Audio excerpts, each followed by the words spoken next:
전국 교회 가운데 당회원, 장로, 중창단이 있는 데는 제가 알기로는 우리 교회밖에 없는 것 같아요. 여러분 맨날 들으니까 귀한 줄 모르죠. 명성교도 이거 없더라고요, 보니까. 장로들 너무 잘 하셨어요. 단장이 누군지 압니까? 내가 단장입니다. 단장의 지도하래, 이렇게. 윤동주 씨의 시에 보면 이런 글귀가 있어요. 어제도 가고 오늘도 갈 나의 길. 해가 바뀐들 내 갈 길이 바뀌겠느냐. 어제 간 길 오늘도 가고 내일도 같은 길을 가리라. 새해에 여러분들이 가시는 길의 걸음걸음마다 기쁨과 감사와 보람이 넘치시기를 바랍니다. 우리가 웃을 일이 있어도 어떻게 슬픈 일이 없겠어요? 또 씩씩한 모습을 보인다 하더라도 아픔이 어찌 없겠어요? 강한 모습을 보인다 하더라도 눈물이 있을 수가 있어요. 또 밝은 모습이지만은 고통이 없이 살 수가 없어요. 우리의 인생 여정이 다 그래요. 평지를 걷고 있지만은 또 오르막이 올 거예요. 지금은 푸른 초원을 지나가지만은 광야길 엄침한 골짜기도 나타날 수가 있어요. 늘 건강하지만은 어느 순간에 연약함이 찾아올 수도 있어요. 그러나 내가 믿음 가운데 거하고 은혜의 자리에 거하고 기도하는 자에게 하나님께서 동행해 주실 줄 믿습니다. 내가 가진 것이 없지만은 천국을 우리에게 소유하게 해 주셨어요. 사방이 막혀 있어도 절망감 속에 있지만 하나님께서는 하늘문을 언제나 열어두셨어요. 사회상이 막히지만은 언제나 하나님의 인도하심이 있는 거예요.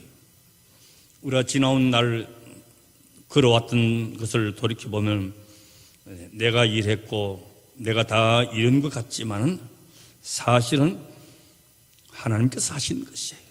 하나님이 이루신 것이에요. 계속되는 인생 여정 하나님께서 동행하시기를 바랍니다. 우리 사람이 삶을 보면 이제 가족이 있고 여기에 모여서 이제 사회가 되고 국가가 되고 그래서 서로 울타리를 치고 사는 거예요. 자, 이렇게 나라마다 울타리를 치고 보이지 않는 높은 이 담을 쌓아서 경계를 지키면서 살아가는데 이 사이좋게 살고 평화롭게 살면 얼마나 좋겠어요. 그 울타리를 넘어서 빼앗아가는 거예요. 안 뺏기려고 또 지키려고 그러고 그러다 보니 싸움이 시작돼요. 이게 고대 사회나 중세나 현대의 세계 정세가 똑같아요. 옛날에는 창과 칼로 싸웠지만 지금은 경제 전쟁, 자원 전쟁, 기술 전쟁, 눈에 보이지 않는 전쟁이 더 치열한 거예요. 자, 여기에 전쟁의 역사 속에 엄청난 경비를 쏟아부어요. 평화와 번영을 부르짖고 있지만 서로 믿지 못하니까 무기를 개발하고 군비에 돈을 쏟아붓고 이걸 평화에 이용하고 복지에 이용하면 얼마나 잘 살 수 있겠어요. 지금 북한의 모습을 보십시오. 3대 세습, 핵개발, 온 국력을 다 쏟아붓고 있지만 백성들은 배고픈 것을 아직도 면하게 못하고 있는 것이죠. 유엔이 결의하고 온 나라가 거기 제재에 나서고 있으니까 엄청난 국력을 피차 소비하고 있는 거예요. 우리나 북쪽이나 군비에 쏟아부을 그 돈을 우리가 잘 사는 데 쓴다면 얼마나 행복하겠어요. 그렇게 못하고 있는 거예요. 야곱의 쌍둥이 형 에서 동생에 대한 그 증오심이 20년이 지났는데도 안 풀려요. 그 세월 동안 서로 사랑하고 그리워하고 서로 돕고 우애하면서 살아야 될 인생 여정을 분노와 미움으로 보내면서 400명 군사까지 준비를 하고 있어요. 말이 400명이지 한 가정의 군대로 그 가족까지 따지면 얼마나 많은 경제력을 쏟아 부어야 됐겠어요.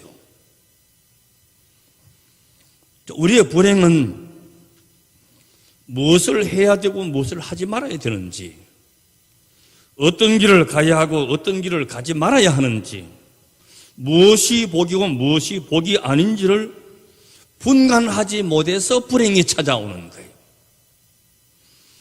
대부분 사람들 생각에 인생 여정을 행복하게 하는 것은 뭐니 해도 재물이 아니냐. 재물이 얼마나 큰 비중을 차지하는지 몰라요. 야곱도 보면 재산 모으는데 아주 천재적인 기질을 발휘합니다. 그건 부자가 되었어요. 근데 형 에서가 400명 군사를 거느리고 온다고 하니까 제일 먼저 걱정한 것이 뭐예요? 이 재산을 어떻게 관리하냐? 그때는 재산이 소떼 양떼니까 소떼 양떼를 어떻게 지킬 것이냐? 먼저 궁리를 해요. 형이 화가 났지만 이 많은 재산 좀 보내주면 마음이 풀어지지 않겠느냐? 문제 해결도 재물로 하려고 그랬어요. 자, 그러다가 야복강에서 은혜를 체험하고 나서 이거 재물도 좀 중요하지만 화평이 중요한구나 깨달았어요. 인생 여정에서 진정으로 필요한 것이 사랑이고 화목이고 나눔이고 섬김이라 하는 것을 알게 되었어요. 인생 여정 어차피 우리는 나그네 길이에요. 나그네는 내 집은 따로 있는데 잠깐 머물다 가는 것을 나그네라 말하는 것이에요. 여러분 중국 자금성 가보셨죠? 얼마나 커요. 프랑스의 루이 14세 베르사유 궁전 아마 보신 분들이 있겠죠. 어마어마한 궁전이에요. 서울의 창덕궁, 덕수궁 거기 살던 주인들이 다 어디 갔어요? 아무도 없어요. 하루를 머물다 가든지 50년을 살든지 그냥 지나가는 거예요. 아무것도 아니에요. 별것 아니에요. 떠나기는 마찬가지예요. 분수 없이 욕심 부릴 것이 못 돼요. 명예도 물질도 다 지나갑니다. 작년 한 해 보십시오. 얼마나 많은 사람들이 자리가 바뀌었어요. 옷 벗은 사람이 얼마나 많아요. 잠깐 오면 또 자리가 바뀌고 옷 벗을 사람이 많을 거예요. 야곱은 이것을 몰랐어요. 소떼 양떼만 지키면 인생 여정이 행복할 줄 알았고 세상 일이 다 된 줄 알았는데 그러다가 더 중요한 일이 있다 하는 것을 깨닫게 되었어요. 제가 옛날 이야기 하나 드리죠. 어떤 임금님이 이웃 나라를 방문하게 되었답니다. 왜 방문했는가 하니 지금 우리나라는 경제도 훨씬 높고 환경도 좋은데 백성들이 행복하지를 않아요. 그 이웃 나라는 소문을 들으니 가난하게 살고 환경도 안 좋은데 다 행복하다는 거예요. 왜 행복할까? 그거 알고 싶어가지고 이웃 나라를 갔답니다. 하루는 어느 동네를 지나가는데 두 남자가 핏대를 씌우면서 서로 싸우고 있는 거예요. 이거 평화롭게 산다고 하고 소문 났는데 여기도 별거 아니구나 그렇게 생각을 했는데 왜 싸웠느냐 하는 그 이유를 알고 난 다음에 임금님이 놀랐다는 거예요.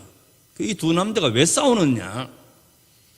한 남자가 집안을 정리해서 쓰지 못하는 가구들, 폐품들 이걸 이제 다 모아가지고 폐품을 이제 고물상에다가 갖다 팔았어요.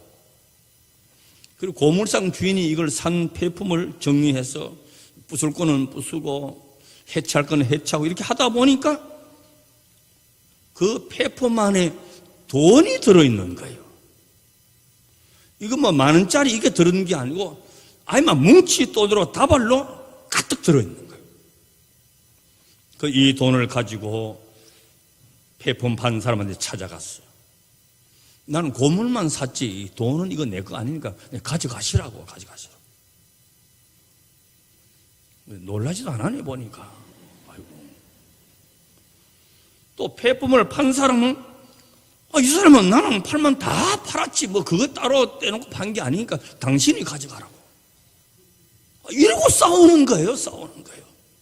세상에 이런 일이 있을 수가 있어요. 그 임금님이 보니까 참 이게 우리나라 같으면 돈 내놔라. 나는 그런 거 본 적도 없다. 분명히 내가 그거 감춰놨다. 이래가지고 살인도 날 법한 일인데 서로 가져가라고 싸우고 있단 말이죠. 이 일의 결말이 어떻게 되는가 재판정까지 따라가 봤어요. 그래서 판사가 서류를 다 검토하고 말을 들어보더니 자, 내가 보니 이 집에는 딸이 있고 여기는 장가간 총각 아들이 있으니 둘이만 결혼을 시키십시오. 그리고 이 많은 뭉칫돈은 그 아들, 딸에게 생활 자금으로 다 주면 좋겠다고. 그래가지고는 사돈 됐대요. 그리하여 행복하게 살았대요.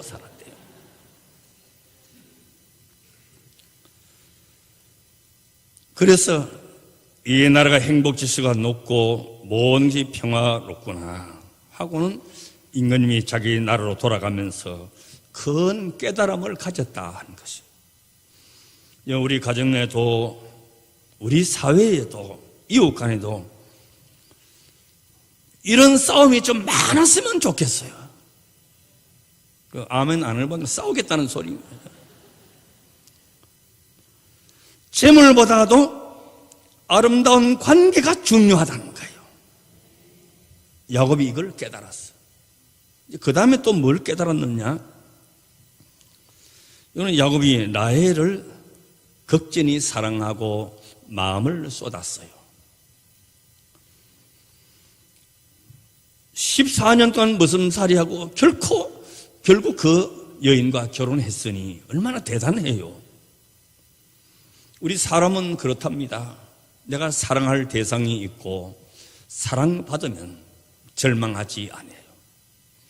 사랑하는 것은 인생 여정의 활력소가 되고 삶의 에너지가 되는 거예요. 그러나 현실은 그렇지 못해요.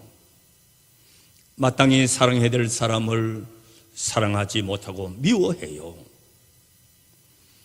마땅히 사랑받고 살아야 될 사람이 눈물을 지으며 외롭게 사는 사람들도 있어요. 여러분 최근에 큰 뉴스거리 되었던 전주의 고준희 어린아이 사건을 보십시오. 5살짜리 천진난만한 5살짜리 엄마 아빠의 사랑을 듬뿍 받고 자라나야 될 그 아이가 물론 발달 장애가 있었다고는 하지만 그 철딱선이 없는 36살짜리 아빠가 얼마나 애를 괴롭히고 때리고 발로 밟고 산속에 갖다 묻었단 말이에요. 지 자식을. 그 나이에 또 부인을 어떻게 또 딴 여자고 또 이렇게 되고 사랑이 미움으로 사랑이 무책임으로 사랑이 폭력으로 변질된 사랑 우리 주위에 얼마나 많아요.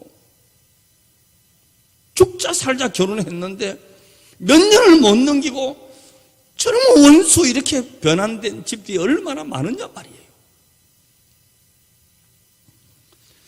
사람들이 애완견을 많이 키워요. 개는 절대로 배신하지 않아요. 주인이 가난해도 보잘것없어도 몸이 성치 못해도 개는 주인을 끝까지 따라가는 거예요. 이 세상에 강하지만도 못한 사람이 많아서 사랑의 순수성을 잃어버린 것이에요.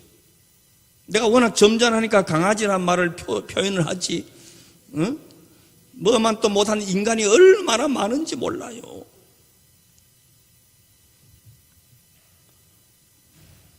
이쁠 때 사랑하고 같이 있을 때 사랑하다가 그렇지 않으면 내팽개치고 그 사랑이 증오로 바뀌고 서로 비난하고 사랑의 변화가 많아요. 여러분, 교회에서 신앙생활 하면서 절대로 하지 말아야 될 거 뭐냐? 남 욕하고 비난하는 거 하면 안 돼요. 우리가 어떻게 사랑을 입어서 구원받았어요? 본질상 진노의 자녀였던 우리들이잖아요. 교회에서는 그거 하면 안 돼요. 그러나 하나님의 사랑은 변함이 없습니다. 내게서 다 떠나고 배신해도 다 등 돌리고 나를 무시해도 하나님은 변치 않는 사랑을 가지고 계세요. 아무리 부부간이라도 떠나야 할 때가 있어요. 아무리 귀한 자식이라도 함께하지 못할 때가 있어요. 하나님은 언제나 나와 함께 하시고 내가 초라해도 내가 부족해도 내가 못나도 그 사랑은 변치 않는 것이에요. 인간의 사랑이 위대하고 힘이 크다고 하지만은 한계가 있어요. 야곱이 라헬을 극진히 사랑했지만은 첫 번 결혼은 딴 여자하고 한 거예요. 레아하고 했잖아요. 7년 뒤에 라헬하고 결혼했지만은 자녀를 갖지 못해서 가정에 불화가 생깁니다. 뒤늦게 하나님께서 그의 태의 문을 열어주이사 요셉과 베냐민을 낳았지만은 사랑하는 부인 라헬을 일찍 떠나보내고 12번째 아들 베냐민은 저 한번 물려보지 못하고 엄마가 세상을 떠나는 거예요. 야곱의 인생 여정, 재물도 사랑도 많은 자식도 참다운 행복을 주지 못했어요. 오히려 근심이 되고 눈물이 되었어요. 여러분, 사사기는 그 삼손 델라라고 하는 이방 여인의 그 미모에 사로잡혀서 미혹에 빠지고 나중에 두 눈이 뽑히고 비참하게 죽음을 맞이했다. 그 잠언 31장 30절에 고운 것도 거짓되고 아름다운 것도 헛되나 오직 여호와를 경외하는 여자는 칭찬을 받을 것이라 그랬어요. 여호와를 경외하는 여자, 서론도 씨한테 물어봐요. 마음이 고와야 여자지. 마음이 고와야 여자지. 왜 그러냐? 외모의 아름다움은 세월과 함께 다 사라지는 거예요. 옆에 앞에 지금 80, 90 넘은 권사님들도 세댁때가 있었다니까. 그때 이뻤어요. 다 세월 따라 바뀌는 거예요.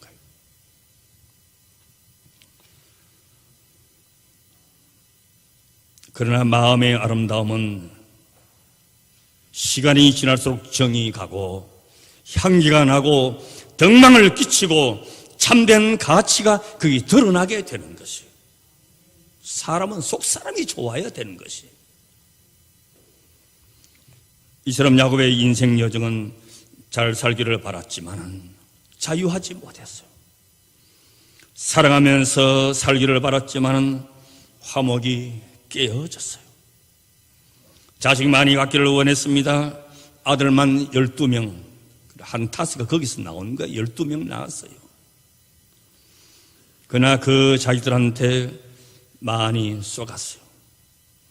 자기가 아버지 이삭을 속였던 것처럼 자기 자식한테 쏘가서 오랜 세월 눈물로 세월을 보냈어요. 나중에 야곱이 총리 대신이 된 요셉을 만나기 위해서 애굽에 갔을 때 바로 왕이 어르신 연세가 얼마냐 물었어요. 내가 130입니다. 이렇게 대답하면 되는데 뭐라고 하느냐? 내 나그네 길의 인생인 길이 130년이나 내 조상들의 나그네 길의 세월에 미치지 못하나 내가 험악한 세월을 보냈나이다. 그래요. 재산도 모았고 사랑도 성취했고 자식도 다 낳았는데 뭐라 그래요? 험악한 세월을 살았나이다 고백한 거예요. 행복하기를 바랐지만 수많은 고생의 날들이 있고 눈물의 세월이 많았다는 것이. 오늘 본문은 지금 이야기한 것보다 훨씬 그 앞의 이야기지만 해가지고 밤 이슬이 내리는 거기 피할 데 없는 빈들에서 돌베개 삼아 누웠습니다. 홀로 남았어요. 그 뒤에 창세기 32장 24절에 보면 야복 강변에서 야곱은 홀로 남았더니 그랬어요. 철저하게 혼자였어요. 재산, 사랑, 자식 필요 없어요. 혼자였어요. 결국 혼자예요. 이 고독함이 인간 철들게 만들었고 복된 길의 시작이 된 것이에요. 그가 철이 들고 신앙으로 점점 성숙되어 갔습니다. 결국 하나님께서 그 빈들이 베델이 되게 하셨어요. 야복강변에 홀로 남았던 그 허황된 그 빈터가 브니엘이 되었어요. 베델은 하나님의 집이라 하는 말이고 브니엘은 하나님의 얼굴이라 하는 말이에요. 내가 홀로 있는 시간 인생 여정이 분주하고 사방 두리번거리고 이것저것 할 일이 많아도 우리에게는 홀로 있는 시간이 필요한 거예요. 그래서 기도하는 시간이 필요한 거예요. 묵상하는 시간이 필요하고 말씀 읽는 시간이 필요한 것이에요. 홀로 있을 때는 영광 중에 계시는 하나님을 뵙게 되는 것이에요. 홀로 있을 때라고 생각했는데 그때가 홀로가 아니었어요. 오늘 보면 13절에 보면 여호와께서 그 위에 서 계셨다. 나는 혼자인 줄 알았는데 하나님께 이미 거기 와 계셨다는 말씀이에요. 이걸 모르고 있을 때에 가이도를 돌봐야 되고 내가 지켜야 되고 양떼 소떼 잃어버릴까 전전긍긍했지만 그는 사실은 하나님께 이미 거기 서 계셨어요. 내가 외로울 때에 거기 계셨어요. 하나님이 다 지켜보고 계심으로 거기에 꿈이 있고 뜻이 있으니 우리가 배울 수 있는 것은 참는 법을 배우자 하는 것이에요. 인생 여정에는 참을 일이 많아요. 내 기분 내 방법대로 처리할 일이 없어요.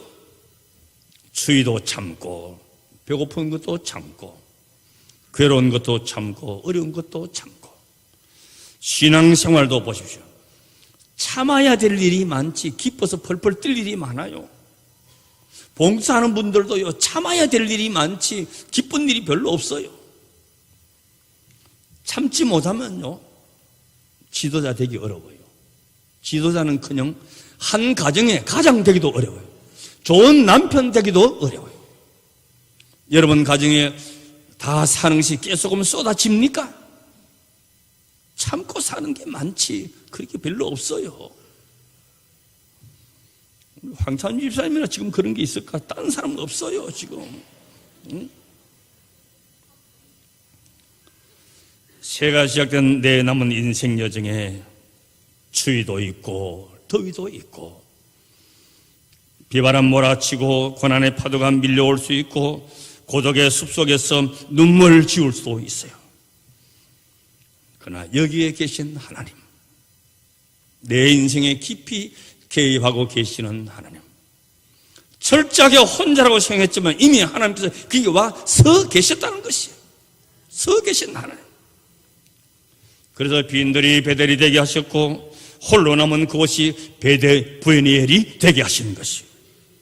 그 과정에서 야곱은 마음도 고치고 욕심도 고치고 성격도 고치고 인격도 고치고 분노도 고치고 모든 영광 모든 은혜 모든 성취가 하나님께 있음을 비로소 깨달아진 것이에요. 내 남은 인생 여정 계시고는 인생 여정에서 베델에서 만나지는 하나님의 은혜가 여러분들의 인생 여정에 늘 함께 계시기를 주의 이름으로 축원합니다. 아멘. 주님, 또 한 해가 시작되는 첫 주일입니다. 내 남은 인생 여정 광야와 같은 이곳이 베델이 되게 하시고 홀로 남은 그곳이 브니엘이 되게 하시던 하나님, 내가 외로울 때에도 답답할 때에도 실패했을 때에도 고난에 묵은 짐이 있을 때도 세파가 밀려올 때에도 슬픔의 눈물이 잠길 때에도 주님 내 곁에 계시고 나를 지켜보고 계시며 나의 힘이 되신 여호와 하나님 나를 지도하시고 인도하여 주시옵소서.